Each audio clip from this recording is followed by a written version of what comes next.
దేవుడు రాజుగా అభిషేకించాడు. రాజుగా అభిషేకించిన కానించి ఉందండి దావీదు పరిస్థితి. మనం కూడా ఉద్రేకంగా, లేకపోతే దైవ సేవకులు ఆర్డర్ కాల్ చేసినప్పుడు దైవ సేవకులు రక్షణ తీసుకోవాలి, నువ్వు మారు మనసు రక్షణ పొందితేనే దేవుని రాజ్యంలోకి వెళ్తామని చెప్పేసి దేవుని వాక్యం బలంగా చెప్పినప్పుడు మనం కూడా ప్రేరేపించబడి వచ్చి దేవుని రక్షణ పొందుకుంటాం.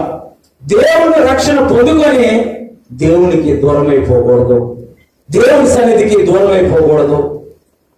ఆయన రక్షణ పొందుకొని ఆయన సంఘంలో ఎప్పుడైతే మనం అంటకట్టబడి ఉంటామో, ఎప్పుడైతే ఆయన సన్నిధిలో మనం దినదినము ఆత్మలో అభివృద్ధి చెందుతూ ఉంటామో, పచ్చని ఒలీవ మొక్కల వలె మనం ఎదుగుతాము. హల్లెలూయా, హల్లెలూయా.